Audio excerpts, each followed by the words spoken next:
I locked the gate. The heavy clang of the chain echoed across the marina, and in that moment, I knew there was no turning back. Behind me, 30 boats swayed like stranded prisoners. In front of me stood Karen, her hand frozen mid-text, lips drained of color, eyes wide with fury. She had handed me a citation like it was scripture, demanding I remove my boat for visual harmony. They picked the wrong neighbor. I live in a waterfront community, one of those tightly regulated neighborhoods where the HOA acts like its own little kingdom. For years, I kept my small fishing boat tied neatly at the far end of the marina. My slip was legal, my permits in order, and I made sure the boat was well kept. It was my escape. My grandfather taught me to fish on that water. It wasn't just a hobby, it was legacy.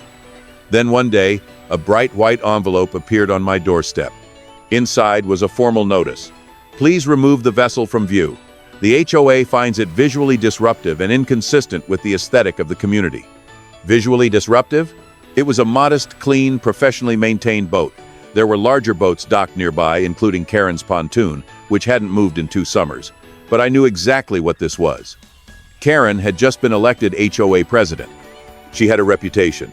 Grass too long? Fine. Lawn chairs not matching? Warning. Bird feeder hanging from the wrong branch? Citation. She treated the rule book like gospel and herself as the Messiah. I tried to reason with her. Karen, my family has fished these waters for 3 generations. That boat has been in the same slip since before most of these houses existed. She just smiled, that tight, smug smile, and said, Rules are rules. If you don't like them, maybe this isn't the right neighborhood for you. So I went digging. Deeds, zoning laws, historical easements, every piece of paper I could find. That's when I made a beautiful discovery. The marina? It wasn't owned by the HOA. Decades ago, when the land was developed, the marina property was accidentally left out of the HOA's jurisdiction. Instead, it was jointly owned by 3 neighboring parcels, one of which was mine, meaning I had legal claim to 1/3 of the marina's access. And the access road? It ran directly through my land. I met with a lawyer. I filed the appropriate paperwork. I built a fence, a strong one, with a heavy-duty gate and a lock that only I had the key to. Then I waited. Saturday morning rolled in, and with it, a convoy of golf carts and SUVs pulling trailers. The sun was out, the water sparkled, and the HOA members were ready for their weekend on the lake. But instead of open access, they found a 10-foot fence with a bold sign, Private Access, Authorized Use Only, Property of Jack Hemsworth. Panic spread like wildfire. Karen arrived 10 minutes later, shrieking before she even got out of her car. You can't do this. This is community property. You're blocking our marina.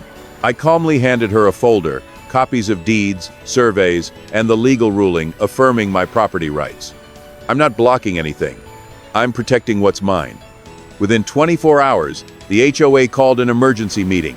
They begged, then threatened, then tried to bribe me. Karen offered to waive the boat violation if I reopened the gate. I refused. Next came the legal threats. Their lawyer sent a cease and desist. Mine replied with a copy of the county records and a politely worded warning about trespassing. The HOA folded. Weeks passed. The marina sat silent. Boats sat on trailers, drying out under the sun. HOA members scrambled for alternatives, crowded public launches, overpriced private slips miles away. Weekend plans were ruined. Fishing tournaments canceled.